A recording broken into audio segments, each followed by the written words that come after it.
नमस्कार, आपसे मेरा नाम है अशोक यादव एडवोकेट और मैं आप सभी के लिए लीगल एडवाइस से वीडियोस अपलोड करता हूं जो कि आप सब लाइक करते हैं, पसंद करते हैं, शेयर करते हैं और सब्सक्राइब भी करते हैं। अब तक नहीं किया है तुरंत करिएगा और दूसरे लोगों तक भी इस जानकारी को जरूर शेयर करिएगा। देखिए, मैंने आपसे अब से नहीं कई बार मैं ये कह चुका हूं कि अगर आपके पास कोई सबूत एविडेंस नहीं है तो आप कोई मुकदमा दायर ना करें, चाहे आप पति हों या फिर पत्नी हो। ऐसे ही हुआ जो कि पत्नी से परेशान तो थे, लेकिन परेशानी में उन्होंने कुछ ऐसा नहीं सोचा कि मैं वाक़ई इस परेशानी से बाहर निकल जाऊँ। उन्होंने उस परेशानी से बाहर निकलने के लिए तरीका तो अपनाया, लेकिन तरीका स्ट्रॉन्ग एविडेंस के साथ नहीं अपनाया। इसीलिए मैंने कहा कि गई भैंस पानी में, क्योंकि आपके जीवन में जो भी उथल-पुथल हुआ, जो भी परेशानी आपको आई, उस परेशानी का अंत आप कैसे चाहते हैं कि ये मेरा तलाक हो जाए। लेकिन आप ये नहीं सोचते हैं कि आपका तलाक होगा तब जब आपके पास एविडेंस होगा। अगर आप कोर्ट के पास जाते हैं, कानूनी प्रक्रिया अपनाते हैं, तो कानून तभी आपको राहत देगा जब आपके पास एविडेंस होगा। अगर आप एविडेंस नहीं है, तो कोर्ट आपको कोई राहत नहीं देगा सिवाय खारिज करने के। ऐसा ही कुछ एक हमारे हैं उनके साथ में हुआ, जो कि उन्होंने, जैसे मैंने आपको कई बार बता चुका हूँ कि सर पहले आप अपने आप को देखिए, आपके मन में सिर्फ ये सवाल आया कि मुझे तलाक लेना है, तो तलाक मिल जाएगा आपको। ऐसा नहीं है। तलाक का आपके अंदर ख्याल आया तो आप देखिए कि मेरे पास तलाक लेने के लिए क्या जो सबूत है वो सफिशिएंट है, क्या वो आधार है वो सफिशिएंट है। क्योंकि बहुत सारे ऐसी चीज़ें कि सर मेरी अनबन हो रहती है, मेरी बनती नहीं है, इसलिए मैं तलाक चाहता हूँ। मेरी पत्नी मेरे घर में खाना नहीं बनाती है, इसलिए मैं तलाक चाहता हूँ। सर वो दूर रह रही है मेरे से, इसलिए तलाक चाहता हूँ। वो मेरा कहना नहीं मानती है, इसलिए तलाक चाहता हूँ। अरे भाई साहब, इन सब बातों से तलाक नहीं मिलेगा। ये एक फैमिली मैटर है और ये छोटी-छोटी बातें हैं जिसमें आप इन तलाक, अगर छोटी-छोटी बातों पर तलाक लोगे तो हर घर में एक तलाकशुदा हो जाएगा।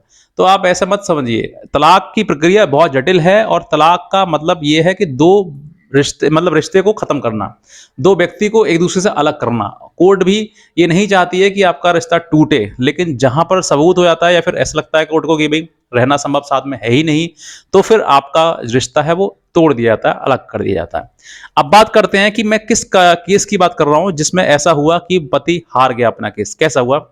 इन्होंने जो है वो अपनी पत्नी से परेशान तंग होकर सन 2022 में, सॉरी 24 में इसका निर्णय आया और 22 बता रहा हूँ आपके लिए। तो 2022 में उन्होंने एक केस फाइल किया कि मैं अपनी पत्नी से परेशान हूँ और मेरी शादी जो है सन 2016 में हुई थी और उसके बाद जो है पत्नी मायके में रह रही है और मेरे साथ में गाली गलौज करती है, अभद्र व्यवहार करती है और उसका किसी और के साथ में अफेयर है। अब ये चीज़ें रहते हुए अब इनको सन 2016 से लेकर 2022 में जब इन्होंने फाइल किया तो आप लगा लीजिए कम से कम 2-4 साल तो हो ही गए अलग रहते-रहते। दूसरा कि इन्होंने क्रूरता क्या बताई कि भई मुझे, मेरे साथ में, हमारे घर में खाना नहीं बनाती है और बात नहीं करती है और मेरे से अलग रह रही है, वो किसी और के साथ संबंध है। ये क्रूरता उसने बताई। लेकिन जब ये प्रक्रिया पूरी चालू हुई, यानी कि कोर्ट में जब केस डिसाइड होना शुरू हुआ, तो उनके पास कोई ऐसा एविडेंस नहीं था। उन्होंने सिर्फ एक छोटी-सी एक चैट थी, उस चैट को एक आधार बनाया कि इसने इस लड़के से बात करी है और उसमें आई लव यू वगैरह ये सब चीज़ें लिख दी। तो ये सब चीज़ें क्या एक सफिशिएंट एविडेंस है? क्या इस चैट के आधार पर कोर्ट ये निर्णय दे सकती है कि हाँ भाई इनका संबंध है, किसी के साथ में अफेयर है, इसलिए इनको अलग कर दिया जाए? नहीं। ये एक बहुत ही साधारण सी बात है। उसने ये कह दिया कि मेरे साथ में ये हुआ ही नहीं है, ऐसा मेरे साथ कोई मतलब ही नहीं है। अब लड़की ने ये बयानों में ये कह दिया, उसके बाद लड़की जो है वो, लड़का जो है वो कहते कह रह गया कि सर ये इसकी चैट है, ये इसी ने किसी साथ में करी है। तो छोटी सी बात को लेकर आप कोर्ट तक पहुंच गए और आपने इतना लंबा सफर एक दूसरे से अलग बता दिया। तो ये अपने आप में, मतलब क्रूरता तो हुई हुई, लेकिन दूसरी दूसरी क्रूरता पति के द्वारा पत्नी के ऊपर हो गई कि भई आपने ऐसा कृत्य क्यों किया। अब यहाँ पर दूसरी बार डिस्कशन उन्होंने ग्राउंड लिया, डिस्कशन का मतलब कि अलग रहने का, कि 2 साल से अधिक अगर रहते हैं तो वो तलाक का आधार माना जाता है, ग्राउंड माना जाता है। तो ऐसे में ये बात साबित भी नहीं हो पाई कि इनका जो है वो 2 साल से अलग है। और 2 साल से अलग क्या है, कारण बताया उन्होंने कि कोर्ट ने ये माना कि पति ने ही अपनी पत्नी को त्याग रखा है।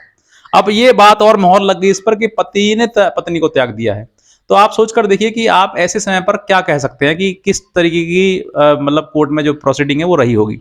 हो सकता है कहीं न कहीं वकील की भी कमी रही हो कि भई वकील साहब सही से नहीं कर पाए। अब वो बात की बात है, लेकिन निर्णय तो पति के मतलब अगेंस्ट ही आया ना, क्योंकि वो केस डिसमिस हो गया। अब जो है, अब केस डिसमिस हो गया तो आप सोचकर देखिए कि तलाक के लिए आपने प्रक्रिया अपनाई और तलाक भी आपका हुआ नहीं और मोहर और लग गई कि आपने उसको त्याग रखा है। तो ये चीजें आपको समझनी है कि मैं आप बार-बार आप आज फिर आपसे ये कह रहा हूं कि अगर आपके पास एविडेंस नहीं है और आप तलाक लेना चाहते हैं, तो तलाक के लिए पहले एविडेंस इकट्ठा करिए। एविडेंस नहीं है तो तलाक 100% नहीं होगी, 100% खारिज होना है। और बाद में वही होगा कि वो बस उल्टे बाप पैर जो है वापस घर को आओगे और बाद में कहोगे यार कोर्ट हमारी सुनता नहीं है।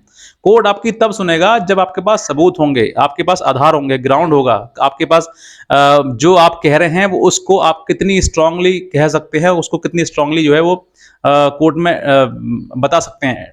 तो ये चीजें आपको प्रेजेंट करना भी है। प्रेजेंट नहीं कर पाएंगे अच्छे से तो आप अच्छे से मतलब साबित नहीं कर पाएंगे और फिर आप जीत नहीं पाएंगे। तो ऐसे समय पर आपको ये सोचना है कि मुझे अपनी बात जो मैं कह रहा हूँ, जो एलिगेशन लगा रहा हूँ, क्या वो प्रूफ हो रही है? अगर प्रूफ नहीं हो रही है तो आप नहीं जीत पाएंगे। तो इसीलिए मैं कहता हूँ, बार बार ये कहता हूँ कि आप एविडेंस इकट्ठा करें तभी तलाक का केस डालें। तलाक की प्रक्रिया जो वो सरल नहीं होती है, बहुत जटिल होती है और हर व्यक्ति इसको पूर्णतः मतलब कर भी नहीं पाता है। बहुत ज्यादा केसेस जैसे कि फटाफट आपकी लड़ाई झगड़ा हुआ, आपने फटाक से केस डाल दिया, तो हो सकता है आपने आप वकील ने आपको बताया हो कि भाई तलाक का केस डालो, लेकिन आपने वकील साहब से ये नहीं पूछा कि मेरे को तलाक का मैं डालता हूँ, तलाक हो जाएगा? कितनी % गारंटी इसमें तलाक होगा? तो ये चीजें आपको अपने केस के द्वारा गो थ्रू होंगे तो पता लग जाएगा कि हाँ इसमें इतनी चांसेस हैं, इतनी पॉसिबिलिटीज हैं कि आपको डाइवोर्स मिल जाएगा। वरना अंत में यही होगा कि आपका समय, पैसा और जितना भी एफर्ट्स आपने लगाए थे वो सब बर्बाद जाएंगे और बाद में एक ही आपको आदेश मिलेगा कि केस हैज बीन डिसमिस्ड।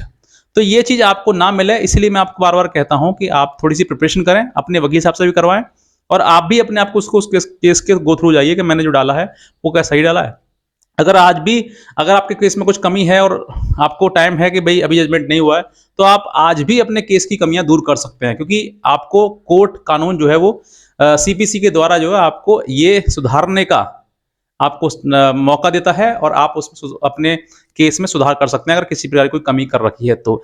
आज ही अपना केस अपने वकील साहब से दिखवाएं, दूसरा आप स्वयं देखें। तो बस मैं इतना कहना चाहूंगा, अगर आप हमारी कोई लीगल हेल्प चाहते हैं तो आप हमारे दिए हुए नंबर पर हमें संपर्क कर सकते हैं, हमारी लीगल हेल्प भी ले सकते हैं। तो बस मैं इतना कहना चाहूंगा, अगर आज का वीडियो देखने आपसे बहुत धन्यवाद।